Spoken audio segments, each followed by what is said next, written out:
Educational एक्सपोर आउ गोटे video रे आपण मानकु स्वागत। आगरु आमे जो अनसीन पैसेज केमिति आपण सॉल्व करिवे तार टेक्निक्स एंड ट्रिक्स विषय रे जानिथिला। आज आपणकर जो पोएम केमिति आपण सॉल्व करिवे सेही विषय रे जानिबा। जदि मैं आपनको कहे आपणकर जो पोएम आसे कोनोसी भी एग्जाम रे तार जो क्वेश्चन थाए ताहा सबुथिरु अधिक क्रिटिकल थाए। पोएम रो क्वेश्चन सबुथिरु अधिक क्रिटिकल थाए। जदि आमे एठी देखिए आमे केमिति गोटिए पोएम को सॉल्व करिया। जदि आपण देखिबे एठी जो फास्ट लाइन टी अछि रीड द पोएम ट्वाइस। आपण कोन करिवे ना पोएम को दुई थर प्रथमे पढिबे बुझिबे। आ जो पोएम रो जो क्वेश्चन थाए ताहा बहुत ट्रिकी थाए। आपण को लागियो कि आंसर एटा हेबो किंतु तार गोटे अलग answer होतिबो।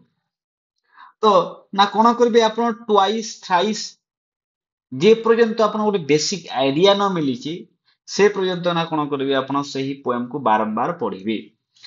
First, reading just get the feeling or mood happy, sad, patriotic, nature, love, etc. तो आपण माने जेतेबेले पोएम को रीड करूचंती पढुचंती ताकू पढिला परे ना कोन हबो आपणकर गोटिए माइंड गोटे आइडिया आसीबो ना से पोएम टा हैप्पी अछि माने जॉयफुल अछि पोएम रे ना पोएट टा सैड अछि ना मेलांकोलिक अछि ना आपणकर पेट्रोटिक अछि नेचर अछि से पोएम रे ना लव अछि।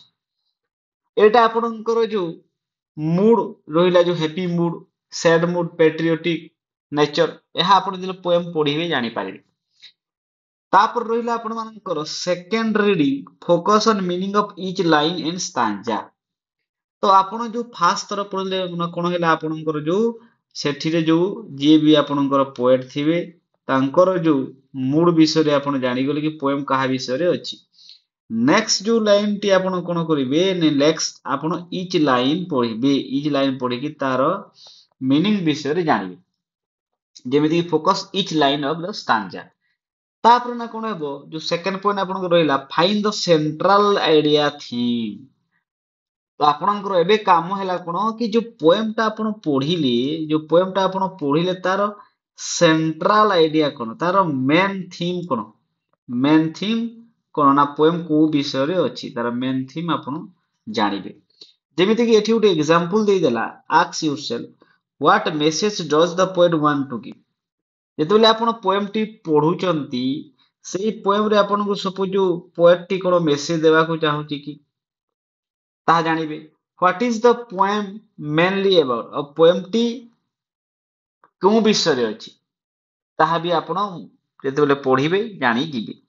जेमिति कि एठी को विषय अछि एग्जांपल दे देइछि जेमिति देखंतु आपण nature's beauty suppose nature beauty ऊपर अछि कि पेट्रोटिज्म देशभक्ति ऊपर अछि कि हार्ड वर्क एंड सक्सेस ऊपर अछि कि ह्यूमन इमोशन ऊपर अछि कि सैड हैप्पी एंड तापर मोरल लेसन ऊपर पोएम अछि कि एहा आपणकर जो रहिला आपनको एटा मेन थीम एई ऊपर अछि कि आपण को एग्जांपल हिसाब रे देई देला।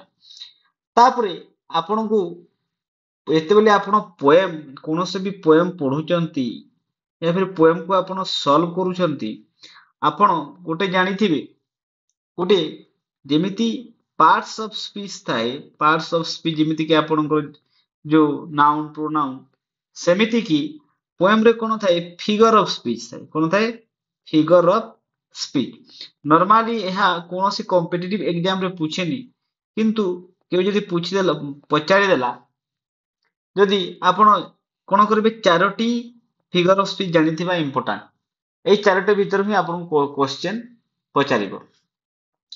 जदि हमें देखिबा एई चारोटी फिगर ऑफ स्पीच जो रहुची आपण एठी देखि नियंतु जेमिति कि आपणकर प्रथम जो letter device of figure of speech रहुची कोटा सिमिली। सिमिली माने कोन कंपैरिजन यूजिंग लाइक एस। आपण दुईटा जिनिस मध्य कंपैरिजन करिवे कोन यूज करी कि लाइक एंड एस सेथिबो जेमिति कि life is like a dream जेमिति कि life is like a dream जीवनटा किपरि जीवनटा आपणकर ड्रीम स्वप्न परि हैं। सपोज आपण जदि कहिले कि ही fought like a lion। ଏଠି କଣ ହଉଛି ଦେଖନ୍ତୁ, he fought like a lion। ତ ଆମେ he କୁ କାହା ସହିତ କମ୍ପାରିଜନ କଲେ ନା ଲାୟନ ସହିତ, ସେ ଲାୟନ ପରି ଲଢିଲା। ଏଠି ଲାଇକ୍ ଆସିଗଲା ଆପଣଙ୍କର, ତ ଏଟା ହେଇଗଲା ଆପଣଙ୍କର ସିମିଲି। ତାପରେ ଦେଖନ୍ତୁ ଆପଣ ମେଟାଫୋର କଣ, ଯେତେବେଳେ ମେଟାଫୋର ଆପଣ ଦେଖୁଛନ୍ତି କଣ ହଉଛି ଡାଇରେକ୍ଟ କମ୍ପାରିଜନ କରିବେ, ଯେମିତି କି ଟାଇମ ଇଜ ଏ ଥିପ୍, ଯେମିତି କି ଟାଇମ ଆଉ ଥିପ୍, ଯେମିତି କି ଥିପ୍ କୌଣସି ସମୟ, ଯେମିତି ଥିପ୍ ଯେମିତି କୌଣସି ଥିଙ୍ଗସ ଯଦି ଚୋରେଇକି ନେଇଯାଏ, ସେମିତି ଆପଣଙ୍କ ଟାଇମ କଣ ବହୁତ ଜଲ୍ଦି ସରିଯାଏ। ତ ଟାଇମ କୁ ଥିପ୍ ସହିତ ଡାଇରେକ୍ଟ କମ୍ପାରିଜନ କରୁଛି।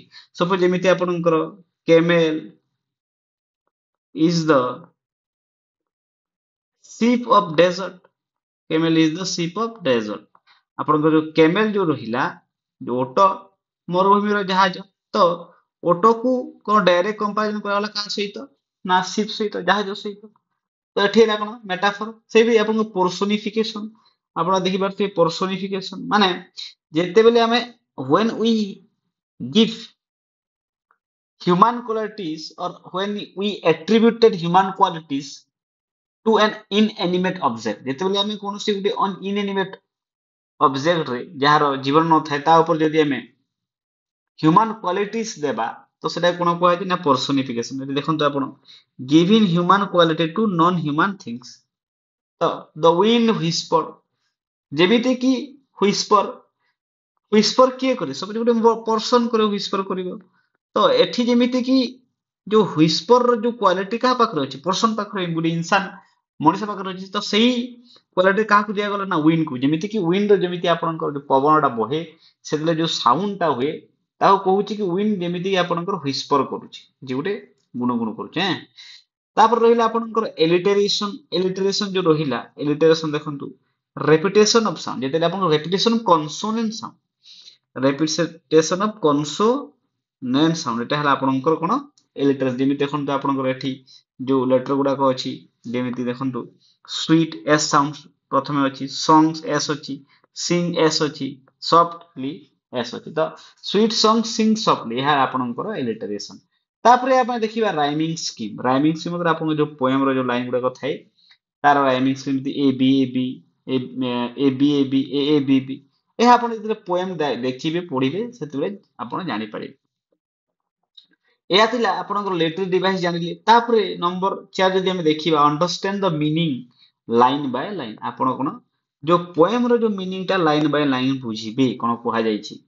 ତାପରେ explain each stanza or important line in your own simple. ଆପଣ ତାକୁ ବୁଝିବେ କଣ ତାର ସିମ୍ପଲ ୱାର୍ଡ ହବ, ତାକୁ ଆପଣ ସେଇ ଟାଇମରେ ମାଇଣ୍ଡରେ ରଖିଦେବେ ସିମ୍ପଲ। ଆନ୍ସର କ୍ୱେଶ୍ଚନ୍ସ, ମାନେ ଯେତେବେଳେ ଆପଣଙ୍କୁ କ୍ୱେଶ୍ଚନ ପଚାରୁଛି ଆପଣ ସ୍ମାର୍ଟଲି ଆନ୍ସର ଦେବେ। ଯେମିତି କି for each question use key words from the question in your context, be short clear of the point, don't write poem again, explain your own words. ଏଇଟା ଆପଣଙ୍କର ଯୋଉ ଯୋଉ ସପୋଜ ଆପଣଙ୍କର ଏଇଟା ଏମସିକ୍ୟୁ ପାଇଁ ନୁହେଁ, ଏମସିକ୍ୟୁ ରେ ଏମିତି କିଛି କରିବାର ନାହିଁ। ଆପଣ ଡାଇରେକ୍ଟ କ୍ୱେଶ୍ଚନ ପଚାରିବେ, ଆପଣ ବୁଝିବାକୁ ପଡିବ ଲାଇନକୁ। ଏବେ ଆମେ ଡିସ୍କସ କରିବା ଗୋଟିଏ ପୋଏମକୁ ନେଇକି। ଯେମିତି ଏଠି ଗୋଟେ ପୋଏମ ଅଛି ଦେଖନ୍ତୁ, କଣ ଲେଖା ଅଛି ନା, two roads diverged in a yellow wood, and sorry I could not travel both, and be one traveler, long I stood and looked down as far as I could to where it bent in the undergrowth। এই যে poem ର only 5 lines ଅଛି ଦେଖନ୍ତୁ, କଣ କହିଛି, two roads diverge in a yellow wood। ତ woods ମତଲବ ଆପଣ ଜାଣିଥିବେ, woods, woods ଆପଣ କଣ ନା ଜଙ୍ଗଲ, ଆପଣ ଜାଣିଥିବେ woods ଜଙ୍ଗଲ। ତ two roads diverge, divided ଆପଣଙ୍କର divided in a yellow wood। Yellow ଆପଣଙ୍କର ଯୋଉ କଲର, ଏଠି କଲର ଅଛି ରିପ୍ରେଜେଣ୍ଟ ଗୋଟେ ଟ୍ରି କୁ। and sorry I could not travel both, ଏ ଯୋଉ both road, and be one well traveler, long I stood, looked down as far as I could to where it bent the undergrowth। ତ କଣ କହୁଛି ନା two roads diverge in a wood। ତ ଆମେ ଏଠି ଯଦି normal meaning ଦେଖୁଛି କଣ, ଜଙ୍ଗଲରେ କଣ ହେଇଛି ନା ଯୋଉ ରାସ୍ତାଟି ଯାଇଛି, ରାସ୍ତାଟି ଗୋଟିଏ ଜାଗାରେ ପହଞ୍ଚିଲା ପରେ ତାହା ଦୁଇ ଭାଗରେ ବିଭକ୍ତ ହେଇଯାଇଛି। and sorry I could not travel both, କାରଣ ମୁଁ ଗୋଟିଏ ଟ୍ରାଭେଲର, ମୁଁ ଗୋଟିଏ ଲୋକ ସେଠି ଅଛି। ତ ଯୋଉ ରାସ୍ତା ଦୁଇ ଭାଗରେ ବିଭକ୍ତ ହେଇଯାଇଛି, ଅଲଗା ଅଲଗା ଯୋଉ ରାସ୍ତା ଯାଇଛି, ସେହି ରାସ୍ତା ମଧ୍ୟରୁ ମତେ ଗୋଟିଏ ରାସ୍ତା ଚୟନ କରିବାକୁ ପଡିବ। ତ ସେଥିପାଇଁ ଏଠି ଯୋଉ ପଏଣ୍ଟ କହୁଛନ୍ତି sorry I could not travel both, because as a single person I am standing on the road and the road is divided into two parts, ଦୁଇ ଭାଗରେ ବିଭକ୍ତ ହେଇଯାଇଛି। ତ ମୁଁ ସେଥିରୁ ଗୋଟିଏ ଭାଗକୁ ଯିବି, ଗୋଟିଏ ରାସ୍ତାକୁ ଚୁଜ୍ କରିବି। and be one traveler long I stood, ଯୋଉ ଆପଣଙ୍କର ଯୋଉ ରାସ୍ତାଟି ଏମିତି ଯାଇଛି, ରାସ୍ତା ଗଲା ପରେ ସବୁ ଗୋଟିଏ ପାର୍ଶ୍ୱରେ କଣ ଅଛି, ଏମିତି ଏମିତି ଭାଗ ହେଇଯାଇଛି। ତ ଏଠି କହୁଛନ୍ତି କବି କହୁଛନ୍ତି ମୁଁ ଏଠି ଛିଡା ହେଲି and look down as far as I could, ଆଉ ମୁଁ ଏଠି ଛିଡା ହେଇକି ଦେଖିଲି ଦୁଇ ପଟକୁ, ରହିଲା ଏଇ ରାସ୍ତାକୁ ଦେଖିଲି, ଏଇ ରାସ୍ତାକୁ ଦେଖିଲି, ଯେତେ ଦୂର ପର୍ଯ୍ୟନ୍ତ ମୁଁ ଦେଖିପାରିବି। as far as I could see, as far as I could see। ତାପରେ କଣ କହୁଛି to where it bends, suppose କିଛି ରାସ୍ତା ଦେଖିଲା ପରେ କଣ ହଉଛି, ରାସ୍ତାଟା ବେଣ୍ଡ ହେଇଯାଇଛି, ବେଣ୍ଡ କର୍ଭ, ଆପଣ କଣ ହେଇଛି, କର୍ଭ ହେଇଯାଇଛି, ଏଠି ରାସ୍ତାଟା କର୍ଭ ହେଇଯାଇଛି। ବେଣ୍ଡ ଇନ ଦ ଅଣ୍ଡରଉଡ୍, ସେଠି ଯୋଉ ବୁସେସ୍ ଗୁଡାକ ଅଛି, ଯୋଉ ବୁସେସ୍ ଯୋଉ ଅଛି, ଯୋଉ ଛୋଟ ଛୋଟ ଯୋଉ ବୁଦା ଗୁଡାକ ଅଛି, ସେହି ବୁଦାରେ କଣ ଏଇ ଯୋଉ ରାସ୍ତାଟା ଯୋଉ କଭର ହେଲା ପରେ କଣ ହେଇଛି ନା ରାସ୍ତାଟା ଆଉ ଆପଣଙ୍କୁ ଡିସଆପିୟର ହେଇଯାଇଛି, ଆଉ ଦେଖା ଯାଉନି ଏଠି। ତ କଣ କହୁଛନ୍ତି, ଆଉ ଥରେ ଯଦି ଦେଖିବା, two roads diverge in a yellow wood and sorry I could not travel both, and be one traveler long I stood and looked down as far as I could to where it bent in the underwood। ତ ଏଠି ଯୋଉ poet ଅଛନ୍ତି, poet regret କରୁଛନ୍ତି, ତାଙ୍କ ପାଖରେ only ଗୋଟିଏ option ଅଛି, ଗୋଟିଏ ରାସ୍ତା ଚୁଜ କରିବେ, ସିଙ୍ଗଲ ପର୍ସନ। ଆଉ ସେ ଯେତେବେଳେ ଛିଡା ହେଇକି ଦେଖୁଛନ୍ତି ରାସ୍ତାଟା ଗୋଟିଏ ସ୍ପେସିଫିକ ଜାଗାକୁ ସେ ଦେଖିଲା ପରେ କଣ ହଉଛି, ରାସ୍ତାଟା ବେଣ୍ଡ ହେଇଯାଇଛି, ସେଠି ଯୋଉ ବୁଦା ଛୋଟ ଛୋଟ ଗଛ ଅଛି, ସେ ରାସ୍ତାଟା ସେଇ ଗଛରେ କଣ ହଜି ଯାଇଛି। ଏହା ସିମ୍ବଲିକ, ଯୋଉ ଆମେ ଯଦି ଦେଖୁଛେ ନର୍ମାଲ ମିନିଂ, ଯଦି ଆମେ ସିମ୍ବଲିକ ମିନିଂ ଦେଖିବା ଏଇ ଯୋଉ ପୋଏମ ର, ଆପଣଙ୍କୁ କଣ କୁହାଯାଉଛି ନା ଏଠି ଯୋଉ ସିମ୍ବଲିକ ମିନିଂ କହୁଛି, we have in our life we have decision to take। ଯେତେବେଳେ ଆମେ କିଛି ଗୋଟେ ଲାଇଫରେ କରୁଛେ, ଆମ ପାଖରେ ଯେମିତି ଏଠି ରାସ୍ତା ଦୁଇ ଭାଗରେ ବିଭକ୍ତ ହେଇଯାଇଛି, ଆମ ପାଖରେ ସେମିତି ଡିସିଜନ ନେବାର ଯେତେବେଳେ ସମୟ ଆସେ, ଆମେ କଣ କରିବା, ଗୋଟିଏ ଡିସିଜନକୁ ଚୁଜ କରିବା। ସପୋଜ ୱେଦର ଆପଣ ଯେତେବେଳେ ପ୍ଲସ ଟୁ ପଢୁଛନ୍ତି, ଆପଣ ଆର୍ଟସ କୁ ଯିବେ ନା ସାଇନ୍ସ କୁ ଯିବେ, ସେଟା ଆପଣ ଡିସିଜନ ନେବେ। ଯେମିତି ଏଠି ସପୋଜ ରାସ୍ତା ଯାଇଛି, ଗୋଟେ ପଟକୁ ହିଁ ଯିବ, ଆଉ ଗୋଟେ ପଟକୁ ଛାଡିବାକୁ ପଡିବ, ଲାଇକ ଦ୍ୟାଟ ଆମର ଲାଇଫରେ ଯେତେବେଳେ ସିଚୁଏସନ ଆସେ, ଯେତେବେଳେ ଆମେ ଚଏସ୍ ନେବାକୁ ପଡେ, ଆମେ ଗୋଟିଏ ଜିନିଷ ଉପରେ ଚଏସ୍ କରିଥାନ୍ତୁ, ଆଉ ଗୋଟେକୁ ଛାଡିବାକୁ ପଡିଥାଏ। and be one traveler as long I stood I looked down as far as I could see। ଆପଣ ଯୋଉ ଡିସିଜନ ଟା ନେବେ, whether the decision you have taken, ଆପଣ ସେଇ ଡିସିଜନ ଭବିଷ୍ୟତରେ ଠିକ ହେବ ଖରାପ ହେବ ତାହା ଆପଣ ଆଗରୁ କହିପାରିବେ ନାହିଁ। as like the road disappears somewhere, ଯେତେବେଳେ ରାସ୍ତାଟା କିଛି ସମୟ ଗଲା ପରେ କଣ ହଉଛି, କିଛି ଏରିଆ ଦେଖିଲା ପରେ ଆମେ କଣ, ସେ ରାସ୍ତାଟା ବଙ୍କା ହେଇକି ଦେଖାଯାଉନି। ସେଥିପାଇଁ whether the decision you have taken or you will be taken, ତାହା କେତେ ଦୂର ପର୍ଯ୍ୟନ୍ତ ଠିକ ହେବ ତାହା କାହାକୁ ଜଣା ନାହିଁ, କିନ୍ତୁ ଆପଣଙ୍କୁ ଡିସିଜନ ନେବାକୁ ପଡିବ ଲାଇଫରେ ମଧ୍ୟ, ତାହାର ସିମ୍ବଲିକ ମିନିଂ। ତ ଏହା ଥିଲା ଯୋଉ ସିମ୍ବଲିକ ମିନିଂ, ନର୍ମାଲ ମିନିଂ, ତାପରେ ସିମ୍ବଲିକ ମିନିଂ କଣ, ଅଲଗା ଅଲଗା ଦୁଇଟା ଜିନିଷ। ତ ଆମେ ଜାଣିଲେ ଏଠି ଆପଣଙ୍କର ଲାଇଫର ଡିସିଜନ ଉପରେ ପୋଏମ ଟା କହୁଛି। ତ ଆମେ ଯଦି କ୍ୱେଶ୍ଚନ ଏଠି କରିବା, ଯୋଉ ପ୍ରାକ୍ଟିସ କରିବା, ଦେଖନ୍ତୁ ଫାର୍ଷ୍ଟ କ୍ୱେଶ୍ଚନ ରହୁଛି ଆପଣଙ୍କର, what does the two road symbolize. Two road କଣ ସିମ୍ବଲାଇଜ କରୁଛି ନା ଆପଣଙ୍କର ଟୁ ରୋଡସ ଟା ସିମ୍ବଲାଇଜ କରୁଛି ଟୁ ଫରେଷ୍ଟ କୁ, ନା ଟୁ ଫ୍ରେଣ୍ଡସ କୁ, ନା two choices in our life. ତ କଣ ହେବ ଆନ୍ସର ଟା, two choices in our life. Next ଯୋଉ କ୍ୱେଶ୍ଚନ ଅଛି, What is the color of wood mentioned in the poem? What is the color of wood mentioned in the poem? ଜଙ୍ଗଲ କେମିତି ଦେଖାଯାଉଥିଲା ନା ଲେଖା ହେଇଛି ପୁରା ଡାଇରେକ୍ଟ ୟେଲୋ ୟେଲୋ କରିବେ। ତାପରେ ଆମର ନେକ୍ସଟ ଯୋଉ କ୍ୱେଶ୍ଚନ ଅଛି who was the poet sorry ଏଠି କବି କଣ ପାଇଁ ସରି କହିଲେ? He was lost in forest. He could not travel both the roads. He fought in his way. He disliked the forest। କଣ ହେବ ଆପଣଙ୍କର ଏଇଟା he could not travel both the roads। ତାପରେ ଆମେ ଦେଖିବା ଯୋଉ 4 number question what does the undergrowth means here? undergrowth କଣ ହେବ ଆପଣଙ୍କର ଏଠି ଯେମିତି କି କ୍ୱେଶ୍ଚନ କଣ ଅଛି thick bushes and plants, underground roots ଏଇଟା ହେବ ନା underground roots ହେବ ନା ଆପଣଙ୍କର road signs ହେବ ନା mountains ହେବ କଣ ହେବ ନା ଆପଣଙ୍କର ଆନ୍ସର ଏଇଟା ହେଇଯିବ thick bushes and plants। what message does the poem convey? ଏଇ ଯୋଉ poem ରେ poem କଣ convey କରୁଛି message? nature is beautiful, life is full of sorrow, choice determine our future, we should follow others। ଏଇଟା choice determine our future। what is the rhyming scheme of this stanza?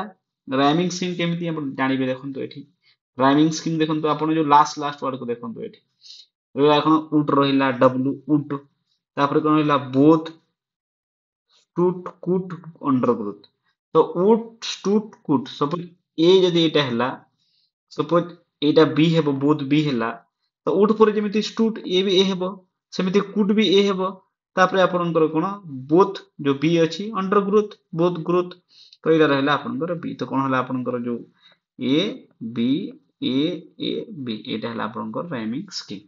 ଏଠି ଦେଖନ୍ତୁ ଆପଣଙ୍କ answer ଥିବ a b a a b ଏହା ଆପଣଙ୍କର ସଠିକ answer.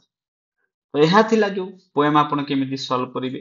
ଆହୁରି ମୁଁ ଭିଡିଓ ନେଇକି ଆସିବି ଆପଣଙ୍କର ଯୋଉ ଲାଷ୍ଟ ଇୟର ଯୋଉ କମ୍ପ୍ରିହେନସନ ଯୋଉ ପେସେଜ ଆସିଥିଲା ଯୋଉ ପୋଏମ ଆସିଥିଲା ତାର କ୍ୱେଶ୍ଚନ ଆମେ ପ୍ରାକ୍ଟିସ କରିବା। ତ ଆହୁରି ଏମିତିକା English video English related video ତା ସହିତ ଆପଣଙ୍କର ଇଂଲିଶ ଗ୍ରାମାର ଭିଡିଓ ଦେଖିବା ପାଇଁ ଏହି ଚ୍ୟାନେଲକୁ ଲାଇକ୍ ଏଣ୍ଡ ସବସ୍କ୍ରାଇବ କରିଦିଅନ୍ତୁ। ଥ୍ୟାଙ୍କ ୟୁ ଧନ୍ୟବାଦ।